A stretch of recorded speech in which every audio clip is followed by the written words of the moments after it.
যুক্তরাজ্যে শেখ হাসিনা ঘনিষ্ঠদের বিপুল সম্পদের সন্ধান, পাচারের অর্থে সালমান সোবহান সহ রাজনৈতিক ব্যবসায়ীদের অসংখ্য ফ্ল্যাট বাড়ি। গার্ডিয়ানের প্রতিবেদন।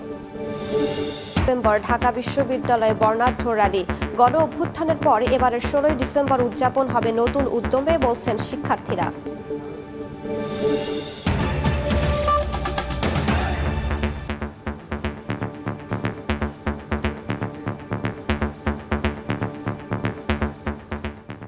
সময় সংবাদের সঙ্গে আছি আমি রাইসা জান্নাত। যুক্তরাজ্যে শেখ হাসিনার ঘনিষ্ঠ সাবেক মন্ত্রী সহ রাজনীতিক ও ব্যবসায়ীদের বিপুল পরিমাণ সম্পত্তির সন্ধান পাওয়া গেছে। পাচারের অর্থে অফশোর কোম্পানির নামে কেনা হয়েছে ফ্ল্যাট থেকে শুরু করে তালিকায় সালমান এফ রহমান, আহমেদ আকবর সোবহান, নজরুল ইসলাম মজুমদার, সাবেক মন্ত্রী সাইফুজ্জামান চৌধুরী সহ অনেকের নাম রয়েছে। দেশটির আবাসন খাতে এসব ব্যক্তির বিনিয়োগ করা সম্পত্তির পরিমাণ 40 কোটি পাউন্ডের বেশি। যুক্তরাজ্যের সংবাদ মাধ্যম দ্য গার্ডিয়ানে উঠে এসেছে এ তথ্য। যুক্তরাজ্যে বিলাসবহুল ফ্ল্যাট থেকে শুরু করে অট্টালিকার মালিক হয়েছেন ক্ষমতাচ্যুত প্রধানমন্ত্রী শেখ হাসিনার ঘনিষ্ঠরা। এ তালিকায় রয়েছেন সাবেক প্রধানমন্ত্রীর বেসরকারি শিল্প ও বিনিয়োগ বিষয়ক উপদেষ্টা সালমান এফ রহমান, বসুন্ধরা গ্রুপের চেয়ারম্যান আহমেদ আকবর সোবহান, সাবেক ভূমিমন্ত্রী সাইফুজ্জামান চৌধুরী, নাসা গ্রুপের চেয়ারম্যান নজরুল ইসলাম মজুমদার ও তাদের পরিবারের সদস্যরা। ব্রিটিশ সংবাদ মাধ্যম অবজারভার ও বার্লিন ভিত্তিক দুর্নীতি বিরোধী প্রতিষ্ঠান ট্রান্সপারেন্সি ইন্টারন্যাশনালের যৌথ অনুসন্ধানে জানা যায়, এসব ব্যক্তিদের নামে দেশটির বিভিন্ন স্থানে প্রায় 350টি সম্পত্তি রয়েছে। যুক্তরাজ্য ও দেশটির বাইরের বিভিন্ন প্রতিষ্ঠানের নামে এই সম্পত্তির বেশিরভাগ কেনা হয়েছে। এ নিয়ে প্রতিবেদন প্রকাশ করেছে দ্য গার্ডিয়ানও। সালমানের পরিবারের সদস্যদের লন্ডনের মেফেয়ার এলাকার গ্রোসভেনর স্কয়ারে 7টি বিলাসবহুল অ্যাপার্টমেন্টের মালিকানা বা মালিকানায় অংশীদারিত্ব রয়েছে। এগুলোর বেশিরভাগই অফশোর কোম্পানির মাধ্যমে কেনা। এর মধ্যে 2022 সালের মার্চ মাসে 2,67,50,000 পাউন্ডে একটি অ্যাপার্টমেন্ট কিনেছিল সালমানের ছেলে আহমেদ শায়ান এফ রহমান। সেখানে 3,55,00,000 পাউন্ডে কেনা একটি ফ্ল্যাটও রয়েছে। 2022 সালে খবর বেরিয়েছিল লন্ডনের শায়ানের একটি বাড়িতে বিনা ভাড়ায় থাকতেন শেখ হাসিনার বোন শেখ রেহানা। দ্য গার্ডিয়ানের প্রতিবেদন অনুযায়ী যুক্তরাজ্যে সাবেক ভূমিমন্ত্রী সাইফুজ্জামান চৌধুরী ও তার পরিবারের প্রায় 16 কোটি পাউন্ড মূল্যের 300টির বেশি সম্পদ রয়েছে। রাজনীতিবিদদের বাইরে বাংলাদেশের ধনী ও প্রভাবশালী ব্যবসায়ীদেরও যুক্তরাজ্যের সম্পত্তি রয়েছে। এর মধ্যে যুক্তরাজ্যের সারে এলাকায় বসুন্ধরা গ্রুপের চেয়ারম্যান আহমেদ আকবর সোবহানের পরিবারের সদস্যদের 2টি সম্পত্তি রয়েছে। 1,30,00,000 পাউন্ড দিয়ে অফশোর কোম্পানির মাধ্যমে এসব সম্পত্তি কেনা হয়েছে। এছাড়া এলাকাটি পরিদর্শনের সময় আহমেদ আকবর সোবহানের এক ছেলের মালিকানাধীন একটি অট্টালিকা সন্ধান পেয়েছে অবজারভার। দেশটিতে নাসা গ্রুপের চেয়ারম্যান নজরুল ইসলাম মজুমদারের সম্পত্তিও জব্দ করা হয়েছে। লন্ডনের কেনসিংটনে তিনিও তার পরিবারের সদস্যরা কিভাবে 3,80,00,000 পাউন্ডের 5টি সম্পত্তি কিনেছেন তা খতিয়ে দেখতে চায় বাংলাদেশের সংশ্লিষ্ট কর্তৃপক্ষ। স্বপ্ন দেখিয়েছিলেন। মালিহা সুরবর্দী, সময় সংবাদ। 71 ডিসেম্বরে স্বাধীন জাতি হিসেবে বিশ্বে আত্মপরিচয় লাভ করে বাঙালি। বিজয়ের মাস ডিসেম্বরের শুরুর দিনেই বিজয় র্যালি বের করে ঢাকা বিশ্ববিদ্যালয় প্রশাসন। সাধারণ শিক্ষার্থী থেকে শুরু করে শিক্ষক, কর্মকর্তা ও কর্মচারীরা অংশ নেন। শিক্ষার্থীরা বলছেন, গণ অভ্যুত্থানের পর নতুন উদ্দীপনায় এবারের 16 ডিসেম্বর উদযাপন করছে দেশের মানুষ। বিজয়ের মাসে এমন আয়োজন প্রায় প্রতি বছরই থাকে ঢাকা বিশ্ববিদ্যালয়ে। তবে এবারের মতো সাধারণ শিক্ষার্থীদের অংশগ্রহণ হয়তো দেখা যায়নি বহুদিন। রাজনৈতিক লেজুর বৃত্তির বাইরে এসে বিজয় র্যালিতে অংশ নেন প্রায় প্রতিটি হলের ছাত্রছাত্রী।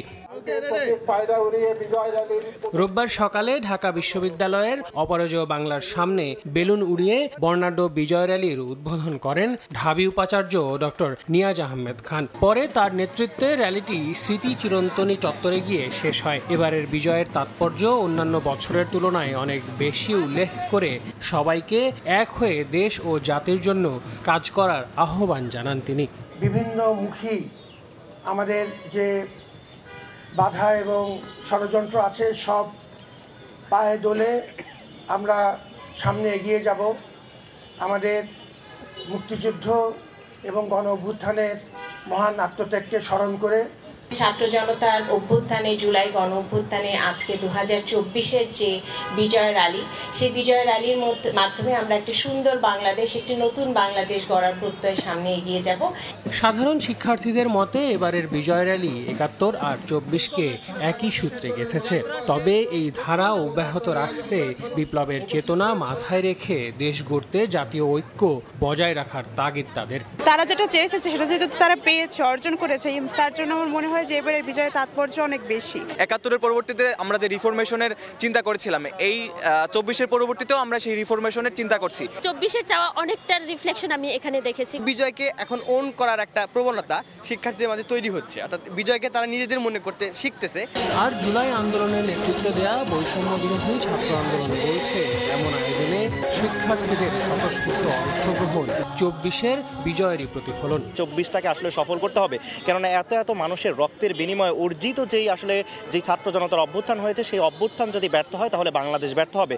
যে ড্রিম ছিল সবসময় যে বিশ্ববিদ্যালয়ের প্রশাসনিক সকল ধরনের কার্যক্রম পরিচালনা করবে, হলে শিক্ষার্থীদের সিট বন্টন থেকে শুরু করে এই ধরনের প্রোগ্রামগুলো বিশ্ববিদ্যালয় প্রশাসন আয়োজন করবে এবং শিক্ষার্থীরা স্বতঃস্ফূর্তভাবে সেই সব প্রোগ্রামে অংশগ্রহণ করবে। আপনারা তারই একটি প্রতিফলন আজকের প্রোগ্রামে কিন্তু দেখেছেন। বিজয়ের ৫৩ বছরে নতুন করে গড়ে উঠবে সর্বসাধারণের স্বপ্নের বাংলাদেশ, এমনটাই প্রত্যাশা সবার। আল আমিন তুষার, সময় সংবাদ, ঢাকা। দেখছেন সময় সংবাদ। দেশে উদ্বেগজনক হারে বাড়ছে এইডসে আক্রান্ত রোগীর সংখ্যা। স্বাস্থ্য অধিদপ্তরের তথ্য বলছে ২০২০ থেকে ২৩ সাল পর্যন্ত ৪ বছরে পজিটিভ রোগীর সংখ্যা বেড়েছে দ্বিগুণেরও বেশি। বিশেষজ্ঞরা বলছেন রোগের তথ্য গোপন, নিয়ন্ত্রণহীন জীবনযাপন ও সচেতনতার অভাবে আক্রান্তের হার বাড়ছে তরুণদের মধ্যে। তোহা খান তামিমের রিপোর্ট, ছবি তুলেছেন মোহাম্মদ সালাউদ্দিন। অনুযায়ী ২০২০ সালে এইডসে আক্রান্ত রোগী শনাক্ত হয় ৬৫৮ জন। ২০২১ সালে রোগীর সংখ্যা বেড়ে দাঁড়ায় ৭২৯ জনে, ২০২২-এ ৯৪৭ জন এবং ২০২৩ সালে রোগীর সংখ্যা গিয়ে ঠেকে ১২৭৬ জনে। হাসপাতাল সূত্র বলছে চলতি বছরেও বিগত বছরের তুলনায় বেড়েছে আক্রান্তের সংখ্যা। বেশিরভাগই আপনার ইয়াং ১৪ থেকে ১৮, ২০, ৩২ এরকম ২২ এই লেভেলের ছেলেগুলা বেশি আসতেছে এখন, এবং প্রতিদিনই দেখা যায় যে ৫ জন, ৬ জন, ৭ জন, ৮ জন এরকম করে জোড়া বেঁধে বেঁধে আসে। ইয়াং এজ এরা অনেক বেশি ডেয়ারিং হয়, কোনো কিছু কেয়ার করতে চায় না, আর দেখা গেল যে আনসেফ প্র্যাকটিস আর খুবই ওপেন মাইন্ডেড হওয়ার কারণে কিন্তু আমাদের এটা দিন দিন ইনক্রিজ হয়ে যাচ্ছে। পৃথিবীর কঠিন বাস্তবতা বুঝে ওঠার আগেই এইচআইভি ভাইরাস দ্বারা আক্রান্ত শিশুটি, বাবা মার দ্বারা আক্রান্ত শিশুটি বারবার হাসপাতালে আসার কারণে ক্ষুণ্ণ হচ্ছে তার মৌলিক অধিকার। তাই বিশেষজ্ঞ চিকিৎসকের মতে সচেতনতার কোনো বিকল্প নাই। বিশেষজ্ঞরা বলছেন আক্রান্ত ব্যক্তির রক্ত শরীরে গ্রহণ, ব্যবহৃত সূঁচ সিরিঞ্জ ব্যবহার, কন্ডোম ছাড়া যৌন মিলন এবং আক্রান্ত মা থেকে গর্ভাবস্থায় অথবা বুকের দুধ খাওয়ানোর মাধ্যমে ছড়াতে পারে এ রোগ। এইচআইভি কিন্তু এখন কিউরেবল, এটাকে বলা হয় যে ফাংশনাল কিউর। ফাংশনাল কিউর মানে হচ্ছে আপনি ওষুধ খাবেন, ভালো থাকবেন। এবং আপনি যেমন ডায়াবেটিক রোগীদের সারা জীবন ওষুধ খেতে হয়, হাইপারটেনশন রোগীদের সারা জীবন ওষুধ খেতে হয়, এইচআইভি দেওয়ার আপনি সারা জীবন ওষুধ খেয়ে যেতে হবে। ওষুধ খেলে সে ভালো থাকবে।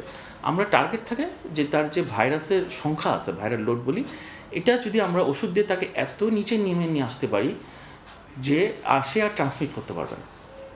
এটা কিন্তু ওষুধ দ্বারা সম্ভব। যদি ওষুধ না খায়, এই ভাইরাসের কাজই হচ্ছে বডির ইমিউনিটিকে নষ্ট করে দেওয়া। তাহলে একটা মানুষের বডির ইমিউনিটি যদি না থাকে তাহলে তার মধ্যে সব ধরনের রোগ হইতে পারে। দুনিয়াতে যত রোগ আছে সবই তার মধ্যে হওয়ার সম্ভাবনা থাকে, এবং তার মধ্যে অন্যান্য সাধারণ মানুষের থেকে অনেক বেশি হবে। সচেতনতা এবং ওইটাকে এত স্টিগমাটাইজ না করা। দুনিয়াতে আরও অনেক রোগ আছে সেক্সুয়াল ট্রান্সমিটেড হয়, কিন্তু এইচআইভির মতো স্টিগমাটাইজ আর কোনো রোগ নাই। আক্রান্ত ব্যক্তির সংস্পর্শে আসা কিংবা তার ব্যবহৃত থালা বাসন পোশাক ব্যবহার করা হাঁচি কাশির মাধ্যমেও এইডস ছড়ায় না বলে জানান বিশেষজ্ঞরা। তোহা খান তামিম, সময় সংবাদ, Dhaka.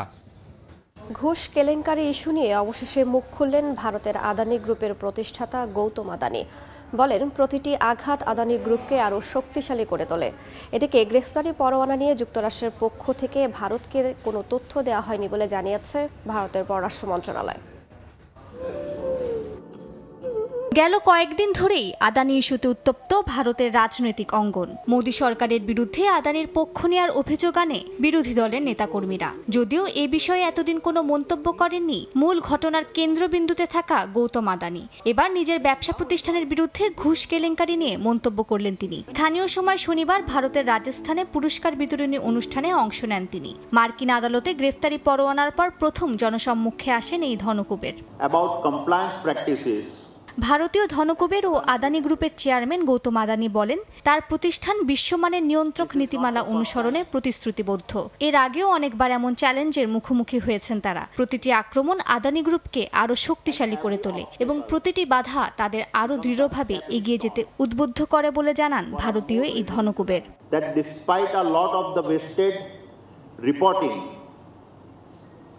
No one from the Adani side has been charged with any violation of the FCPA or any conspiracy to obstruct justice. Yet, in today's world, negativity spreads faster than facts. And as we work through the legal process, I want to reconfirm our absolute commitment to world-class regulatory compliance. এদিকে আদানি সহ বাকি 3 জনের গ্রেফতারি পরোয়ানা নিয়ে ভারতকে কোনো তথ্যই দেয়নি মার্কিন আদালত। স্থানীয় সময় শুক্রবার এই কথা জানান ভারতের পররাষ্ট্র মন্ত্রণালয়ের মুখপাত্র রণধীর জয়সওয়াল। তিনি আরও জানান, অভিযুক্তদের সমন কিংবা গ্রেফতারি পরোয়ানা সংক্রান্ত নোটিশ পাঠানোর কোনো অনুরোধ করা হয়নি। মালিহা সুরাওয়ার্দী, সময় সংবাদ। ও ক্রীড়া মন্ত্রণালয়ের উদ্যোগে রাজধানীর ইন্টারকন্টিনেন্টাল হোটেলে আয়োজন করা হয়েছে নতুন বাংলাদেশ গড়ার লক্ষ্যে তারুণ্যের উৎসব 2025, যেখানে উন্মোচন করা হবে আসন্ন বিপিএল এর মাস্কট। এই মুহূর্তে সেখানে আছেন রিপোর্টার সাব্বির মিথুন, সরাসরি যাচ্ছি তার কাছে।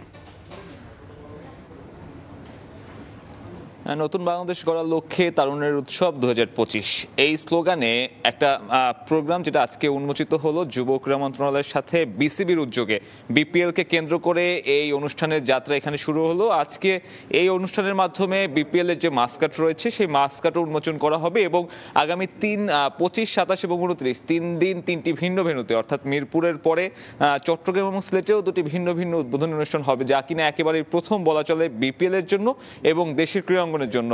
এবং এই আয়োজনকে সামনে রেখে এখানে বেশ কিছু বড় নাম উপস্থিত হয়েছেন, যাদের মধ্যে উল্লেখ করতে হয় যুব ক্রীড়া উপদেষ্টা আসিফ মাহমুদ সজীব ভূঁইয়া, এছাড়াও বাফুফের নবনির্বাচিত সভাপতি ছাড়াও এখানে রয়েছেন বিসিবি সভাপতি, সাবেক টাইগার অধিনায়ক তামিম ইকবাল, এছাড়া মুশফিকুর রহিম এবং বর্তমান অধিনায়ক নাজমুল হোসেন শান্ত। এছাড়াও বিপিএল এর যে ফ্রাঞ্চাইজি রয়েছে সেই ফ্রাঞ্চাইজিগুলোও কিন্তু এখানে উপস্থিত হয়েছে। সব মিলিয়ে বলা যায় বিপিএলকে রাঙাতে যে নানান উদ্যোগের কথা বলা হচ্ছিল, নানান প্রত্যাশার কথা বলা হচ্ছিল, তার শুরুটা কিন্তু বেশ দারুণভাবেই করতে যাচ্ছে বিসিবি, এবং যেখানে আসলে সার্বিক ব্যবস্থাপনায় যুব এবং ক্রীড়া মন্ত্রণালয় অনেকটাই অবদান রাখছে। এবং সেই মাস্কের উন্মোচনের মধ্যে থেকে আজকে সেই বিপিএল এর নতুন যে আসর, অর্থাৎ 11তম আসরের যাত্রা শুরু হবে। এবং সেই যাত্রায় কিন্তু শুধুমাত্র ক্রিকেট অঙ্গন নয়, আমি যদি বলি বাফুফের থেকে শুরু করে এখানে স্কুল কলেজের যে শিক্ষার্থীরা রয়েছে তাদের অংশগ্রহণও রয়েছে। অর্থাৎ বলা চলে তারুণ্যের উৎসব 2025 যে স্লোগানটা ঠিক রেখে এই অনুষ্ঠানে আয়োজন করা হয়েছে তার কিন্তু কাজেও অনেকটা মিল রয়েছে। অর্থাৎ স্কুলের যে বাচ্চারা রয়েছে তারাও কিন্তু উপস্থিত রয়েছেন এখানে একই জায়গায়, যেখানে বাংলাদেশের সাবেক 2 অধিনায়ক তামিম ইকবাল এবং মুশফিকুর রহিমরাও রয়েছেন। এছাড়া নাজমুল হোসেন শান্ত, যিনি কিনা ইনজুরির জন্য ওয়েস্ট ইন্ডিজের বিপক্ষে সিরিজ খেলতে পারেননি, সম্ভবত ওয়ানডে সিরিজে তিনি ফিরবেন, তার আগে এই আয়োজনে এখানে এসে উপস্থিত হয়েছেন। এবং সব মিলিয়ে বলা চলে আসলে বিপিএল এর যে ঘটা করে আয়োজন, সেই আয়োজনের কিন্তু উদ্বোধন আসলে এখান থেকেই অনানুষ্ঠানিকভাবে শুরু হবে। এবং সেই মাস্কাট, যেখানে আসলে একটা কবুতর রাখা হয়েছে শান্তির প্রতীক হিসেবে, সেই মাস্কাটটাও আজকে উন্মোচন করা হবে। এবং তার পাশাপাশি এই যে তারুণ্যের উৎসব 2025 এই যে আয়োজনটা রয়েছে তারও কিন্তু পথ চলাটা এখান থেকে শুরু হবে। সব মিলিয়ে বলতে চাই বিপিএল এর যে আয়োজন সব বেশ দারুণভাবে শুরু হয়েছে। এখন দেখার বিষয় আসলে মাঠের ক্রিকেটটা কতটা ভালোভাবে গড়াতে পারে। আমার কাছে এখন পর্যন্ত এই ছিল সবশেষ। হোটেল ইন্টারকন্টিনেন্টাল থেকে যুক্ত হয়েছিলেন সহকর্মী সাব্বির মিথুন। এ পর্যায়ে শীর্ষ সংবাদগুলো জানিয়ে দিচ্ছি আরও একবার। যুক্তরাজ্যে শেখ হাসিনা ঘনিষ্ঠদের বিপুল সম্পদের সন্ধান, পাচারের অর্থে সালমান সোবহান সহ রাজনৈতিক ব্যবসায়ীদের অসংখ্য ফ্ল্যাট বাড়ি, গার্ডিয়ানের প্রতিবেদন। শুরু হলো বিজয়ের মাস ডিসেম্বর। ঢাকা বিশ্ববিদ্যালয়ে বর্ণাঢ্য র্যালি। গণঅভ্যুত্থানের পর এবারের 16ই ডিসেম্বর উদযাপন হবে নতুন উদ্যমে, বলছেন শিক্ষার্থীরা। এই ছিল সময় সংবাদের, সঙ্গেই থাকুন সময়ের।